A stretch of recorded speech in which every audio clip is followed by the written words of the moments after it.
हाँ जी दोस्तों, क्या हालचाल? सब ठीक ठाक, कुशल मंगल। चलो जी, आज की खबरों में डेट है 17 मार्च 2023 और आज की ताजा खबरें क्या हैं इसे लेकर मैं सी अमित पोपली आपके सामने प्रस्तुत हूं। एंड रात का 11 बजे का ये वक्त है जिस टाइम हम आज पूरे दिन की खबरों को एक बार एनालाइज कर रहे हैं। और अच्छा, कई बच्चे जो सीए कर रहे हैं, जो सीए स्टूडेंट्स हैं, वो कहते हैं कि सर इन खबरों के लिए अलग चैनल बना दिया जाए। देखो, ऐसा है, मैं कोई वैसी खबरें नहीं दे रहा यहाँ पर कि भारत ने पाकिस्तान पे हमला कर दिया है या फिर यूक्रेन और रूस ने आज ये मिसाइल दे मारी है यूक्रेन के ऊपर। जो भी खबरें दे रहा हूं कहीं ना कहीं आपकी प्रैक्टिकल लाइफ के नॉलेज के लिए रेलेवेंट होती हैं, कहीं ना कहीं आपके सिलेबस से लिंक होती हैं। तो इसलिए मैंने चैनल सेम रखा हुआ है ताकि जो भी सीए स्टूडेंट्स हैं, जो भी और प्रोफेशनल स्टूडेंट्स हैं, at least they can get a update about what is happening in and around industry. तो इसलिए, बट फिर भी मैं आप सबका व्यू चाहूंगा कि बताइए क्या कहेंगे आप। कमेंट में अपना व्यू जरूर दीजिएगा। यही चैनल सही या दूसरा चैनल कोई और? इन सब न्यूज़ के लिए मेरी प्रेफरेंस यही है कि यही चैनल होना चाहिए, क्योंकि इसी चैनल पे ज्ञान की बातें और प्रैक्टिकल लाइफ की बातें, जो कि प्रैक्टिकल लाइफ में आपके लिए ज़रूरी है जानना, वो सब एक जगह ही रहनी चाहिए। चलो जी, बाकी प्लेलिस्ट बनती रहती है तो उससे कोई दिक्कत नहीं होनी चाहिए। प्लेलिस्ट पे जाके अप्रोप्रिएट आप देख सकते हैं। फिलहाल आज की खबरों की शुरुआत देखेंगे, किससे करेंगे? ओहो, क्रेडिट स्विस बैंक 15 या 20 दिन पहले जब इन्होंने अदानी के ऊपर एक कमेंट मारा था कि हम अदानी पोर्ट के, वो भी नंबर 2 कंपनी जो अदानी ग्रुप की है, उसके बॉन्ड्स को एक्सेप्ट नहीं करेंगे अदानी पोर्ट के। तब भी मैंने वीडियो में कहा था कि बेटा, जिनके घर शीशे के होते ना, वो औरों पे पत्थर नहीं फेंका करते। हो गया कांड। क्या हुआ आज बताता हूं, बट फिलहाल पहले इंडियन खबरों से होता हुआ ग्लोबल खबरों पे आऊंगा। इंडिया से खबर आज जो है वो है NCLT, national company law tribunal को लेकर कि उन्होंने एचडीएफसी बैंक और एचडीएफसी के मर्जर को अप्रूवल दे दिया है। एचडीएफसी एंड एचडीएफसी बैंक, आप जानते हैं, ये हिंदुस्तान का सबसे बड़ा मर्जर हुआ है, जहां पर एचडीएफसी लिमिटेड जो है, जो हाउसिंग फाइनेंस कंपनी है, that is getting merged into HDFC bank limited. ठीक है, ये ह्यूज मर्जर हुआ है इंडियन बैंकिंग सेक्टर के अंदर। अब आगे स्टेप गोइंग फॉरवर्ड क्या होगा? गोइंग फॉरवर्ड होगा ये कि अभी ट्राइब्यूनल की अप्रूवल आई है। अब लगभग इस फाइनेंशियल ईयर में 23-24 के अंदर, सेकेंड या थर्ड क्वार्टर के अंदर, जब जनरल मीटिंग बुलाई जाएगी तो उस जनरल मीटिंग में मेंबर से भी अप्रूवल ले ली जाएगी और मेंबर से अप्रूवल लेके फिर डन कर दिया जाएगा इस मर्जर को।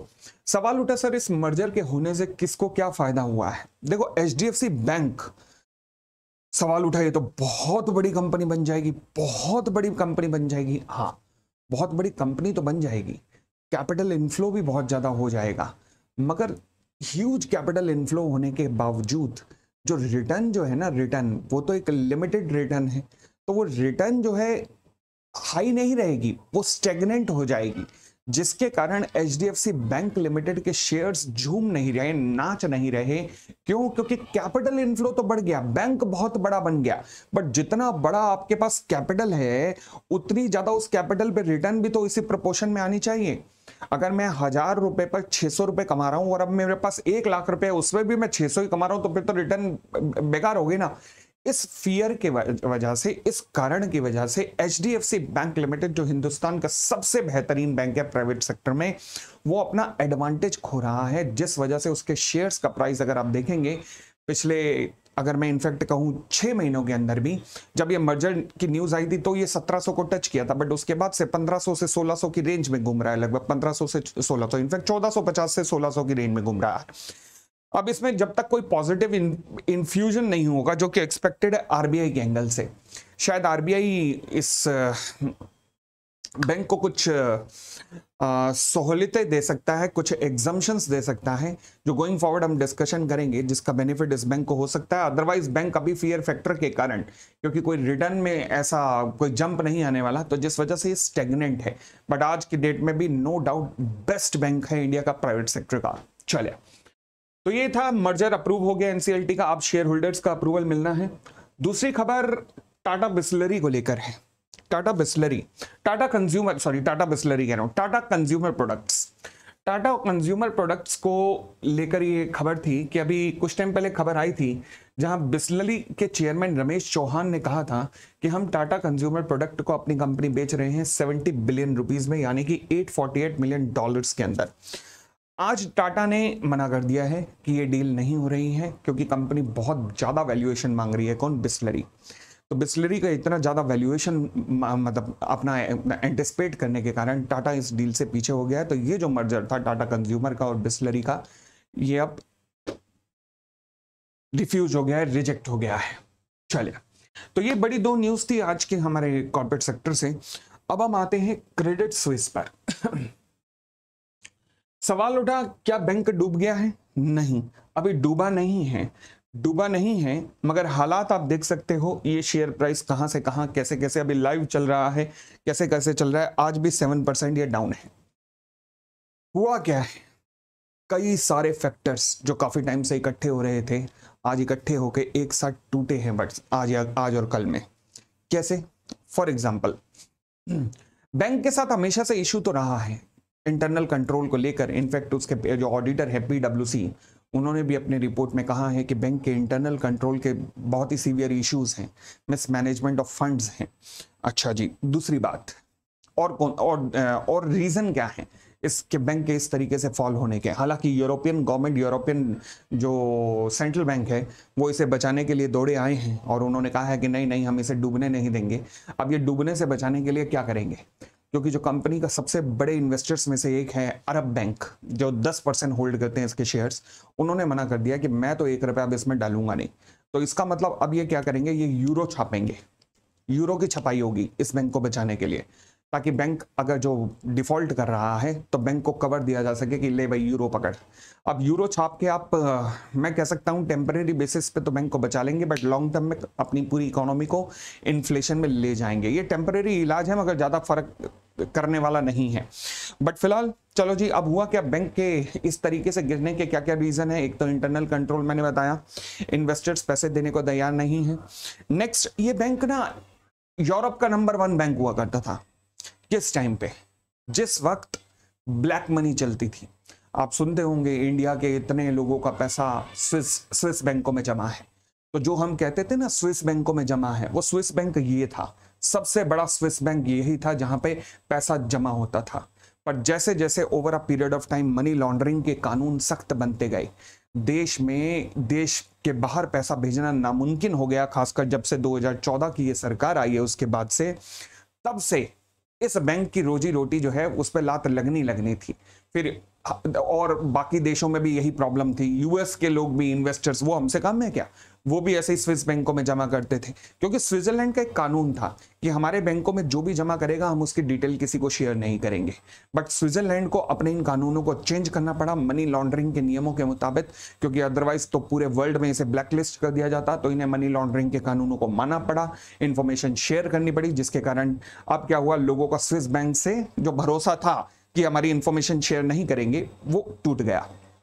तो जिसकी वजह से 2008 के बाद से जो बैंक ने 2008 तक अपने पीक एंजॉय किए थे, वो धीरे धीरे हिलने लगे। फिर मैनेजमेंट के कुछ गलत डिसीजंस थे, जिनके कारण होने क्या लगा, जिनके कारण ये बैंक के ऊपर जो इन्वेस्टर का कॉन्फिडेंस था वो लगातार लूज हो रहा था। कहीं ना कहीं इंटरनल कंट्रोल के इशू थे ही थे। और इसी सीरीज में अब हुआ क्या कि $100 बिलियन का विड्रॉल इस बैंक से हो गया है।